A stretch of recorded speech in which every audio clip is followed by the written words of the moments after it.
Hi bachelors, ఈరోజు మనం ఆంధ్ర స్టైల్లో పాలకూర పప్పు ఎలా చేయాలో చూద్దాం. ఒక పెద్ద కందిపప్పు తీసుకొని 3 గ్లాసులు వాటర్ వేసుకొని స్టవ్ వెలిగించుకోండి. పాలకూరని శుభ్రంగా మట్టి లేకుండా కడుక్కొని ప్లేట్లో తీసుకొని ఆరబెట్టుకోండి.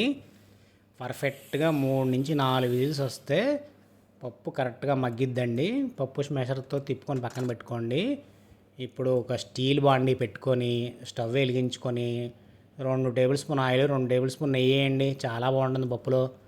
ఆవాలు, జీలకర్ర, మెంతులు, మినపప్పు, ఎండుమిరపకాయలు, కరివేపాకు, ఇంగువ కడుపు బొనం లేకుండా వేసుకొని వెల్లుల్లిపాయలు కచ్చా పెచ్చగా దమ్ముకుని ఎన్నన్నా వేసుకోండి. హార్ట్కి చాలా మంచిది.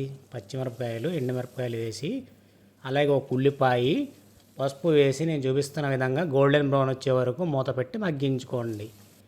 ఒక 2 టమాటాలు తీసుకున్నానండి పండువి, అది కూడా వేసుకొని పాలకూర పక్కన పెట్టుకున్నాం కదండి కడిగి, అది కూడా వేసుకొని మగ్గించుకోండి. ఇప్పుడు టేస్ట్కి ఉప్పు, పసుపు, కొద్దిగా కారం, 1 టేబుల్ స్పూన్నర కొత్తిమీర, ఒక 50 గ్రాముల చింతపండు రసం, అలాగే మెదిపి పెట్టుకున్న పప్పు కూడా వేసేసి నేను చూపిస్తున్న విధంగా కలుపుకొని మూత పెట్టుకుంటే అంతేనండి, ఈజీగా అయిపోతుంది. ఇది కొత్తిమీర గార్నిష్ చేసుకుంటే వేడి వేడి అన్నంలో నెయ్యి వేసుకుని తింటే రుచి సూపర్గా ఉంటుంది. అన్నం పెట్టుకుందాం వేడివేడిగా, ఆ పాలకూర పప్పు వేసుకొని దానిలో వేడివేడిగా నెయ్యి వేసుకొని నంజుడికి ఏమైనా వడియాలు కానీ ఫ్రై ఉంటే పెట్టుకోండి. బాగా కాలిపోతుంది అసలు, భలే ఉంది. సబ్స్క్రైబ్.